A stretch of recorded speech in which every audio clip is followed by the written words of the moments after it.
다음 주제로 넘어가서 어떤 고객을 만나느냐. 고객들 만났을 때 좀 이 사람 되게 좀 인상 깊었어. 계약의 유무랑은 관계없이 되게 특이한 케이스인 사람들도 또 있잖아요. 오히려 한 명이 아니라 좀 그 비슷한 부류가 이렇게 있는 것 같은데 네. 아까도 말씀드린 것처럼 오히려 현금 들고 있는 사람들이 되게 스트레스를 많이 받아 하는데, 예를 들면 지금 그 시드머니, 다른 자산 말고 현금 들고 있는 게 막 10억이다 50억이다 이러면은 일반적인 이제 우리 같은 그 이제 부류의 사람들 보면 부럽다 막 이런 얘기 막 하고 그러잖아요. 근데 죽으려고 그러는 거예요, 스트레스 받아서. 그러니까 돈이 있어도. 그러니까 나는 이제 이 50억으로 예를 들면 건물 사려고 또는 뭐 집 사려고 했는데 못 산 거예요, 결론은. 그러니까 50억이 그대로 있는데 한 뭐 1, 2년째 그대로 있는데 그걸로 집을 샀거나 건물을 산 자기 친구는 그 50억이 막 150억이 돼 있는 거예요. 이게 그러니까 건물 같은 경우는 또 그 레버리지 활용하고 이러다 보니까 그렇죠. 150억 돼 있고 이러니까 씁쓸하더라고요, 사실. 그 50억 들고 재산이 아니에요. 그러니까 현금이 50억 있는 그 사람이 이렇게까지 스트레스 받아 하고, 그러니까 이게 사실 이 사람이 잘못한 것도 아닌데, 왜냐면 그때 당시에 이게 결과론인 거지. 또 만약에 전반적으로 자산 시장이 빠졌으면은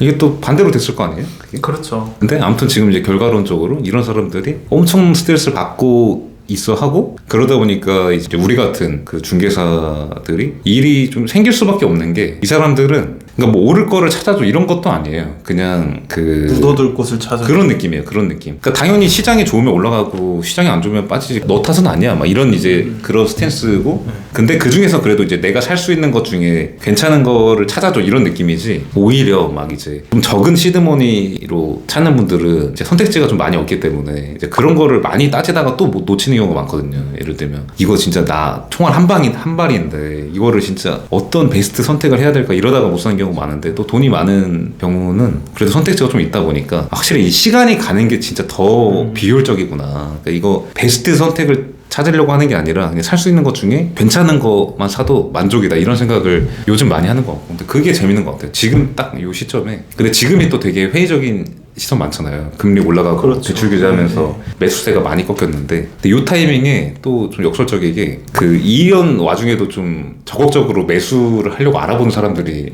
있거든요, 분명히. 지금 매수 타임이라고 막 그러면서. 왜냐면 그 시장 분위기가 좀 전반적으로 침체되어 있다 보니까 막 급매물도 좀 나오고 막 이래가지고, 근데 그걸 사려고 돌아다니는 사람들이 있는데, 자산이 있는 사람들이 적극적이고 이게 좀 자산이 적은 부류가 더 소극적인 게 되는 것 같아요. 그러니까 이게 좀 씁쓸해요, 또 이것도. 근데 이게 또 당연한 것 같기도 하고, 어떻게 보면은 자산이 적으니까 뭐 공격적으로 하기가 좀 무서운 거고, 자산이 좀 있는 케이스는 뭐 올인하려는 건 아니니까 공격적으로 막 이것저것 살려고 막 돌아다니고 막 이래서, 또 이러다 보면은 만약에 또 2년 후 3년 후에 자산 가격이 또 올랐다고 하면은 또 격차가 또 벌어지는 거잖아. 근데 사실 이게 또 2년 전 3년 전 상황이거든요. 회의적인 시선은 계속 있었기 때문에 2019년 막 이럴 때 엄청 회의적일 때 이제 이런 선택이 또 갈려가지고 또 결과가 갈리고 막 이러는데, 그때 당시에도 제가 좀 들었던 거는 2021년 종부세가 엄청 과하게 나왔었잖아요. 그 전에 부자들은 이미 팔 거 다 팔았다, 이미 다 털어놓고, 강남 사람들은 다 털어놓고 현금 쥐고서 가만히 지켜보는 중이다, 이런 말들이 돌기도 했었잖아요. 제가 한참 중개 사무소 뭐 이제 취업했다가 그만뒀다 할 때에도 그 당시에도 항상 있었던 말들이 뭐냐면, 강남에 있는 부자들이 자꾸 아파트를 팔고 있대요. 그 아파트를 팔고 그 돈으로 빌딩을 산다고 얘기를 하더라고요. 근데 지금은 또 어떻게 보면은 빌딩을 샀던 그 부자들이 또 빌딩을 처분을 하고 있는 시기고, 이 사람들이 다시 또 아파트로 갈아타려는 움직임이 또 보이기도 하고, 뭐 아파트가 아니면 뭐 하이엔드 오피스텔이라던가 이런 식으로 또 투자를 하려고 한다, 또 이런 말들이 심심치 않게 또 들려오기도 해요. 그러니까 어떻게 보면은 부동산 투자로 해서 성공을 하려면 강남 사람들의 움직임을 따라라, 이런 말이 조금 이해가 되기도 하는 것 같습니다. 그래서 인상 깊었던 고객에 대한 얘기, 이런 것들은 그러니까 정리를 해보면 돈이 많은 벼락거지.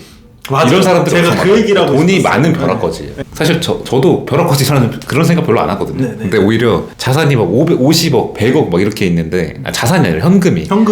근데 진짜 죽으려고 그러는 거, 스트레스 받아서. 자기 친구들은 막 현금이 너무 100억, 격차가 200억 벌어지니까. 돼버렸으니까. 그러니까 그게 거기서 또 유추해 볼 수 있는 게 뭐가 있냐면, 자산이 많으니까 투자에 성공했을 때 점핑하는 속도가 빨라. 엄청난 거예요. 이게 그 50억이 150억 되고 이러는 거예요. 2년 동안. 그러니까 저희는 뭐 1,000만 원 투자했고 3천만 원 벌면은 야 3배나 불렸어 이러는데 그분들은 50억 가지고 3배 불리면 100억 단위로 넘어가 버리니까. 그렇죠. 그것도 그렇고.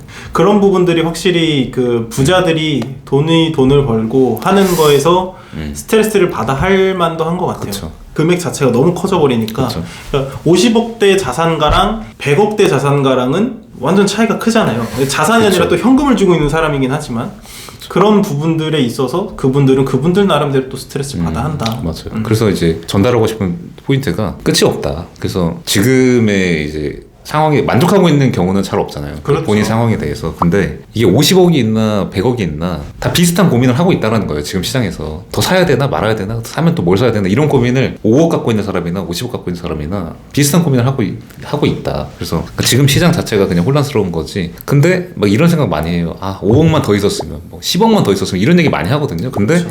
막상 그 돈 더 있어도 그 고민의 그 질이 크게 달라지지 않기 때문에 그러니까 너무 그거에 대해서 그냥 다 같이 힘든 그냥 시장이라는 거예요. 제가 하고 싶은 얘기는 이게 가격이 그러니까 그 자산 가격이 크게 변동한다는 것 자체가 이게 엄청 스트레스를 주는 그러니까 소비자한테 엄청 스트레스를 주는 현상이다. 그러니까 그런 생각인 것 같아요. 이렇게 해서 또 태양 대표님께서 생각하셨던 그런 가장 인상 깊었던 고객층. 부류죠. 네, 네, 고객 부류죠. 그런 얘기들을 한번 나눠봤습니다. 다음 주제 마지막 한 편 더 제작할 예정인데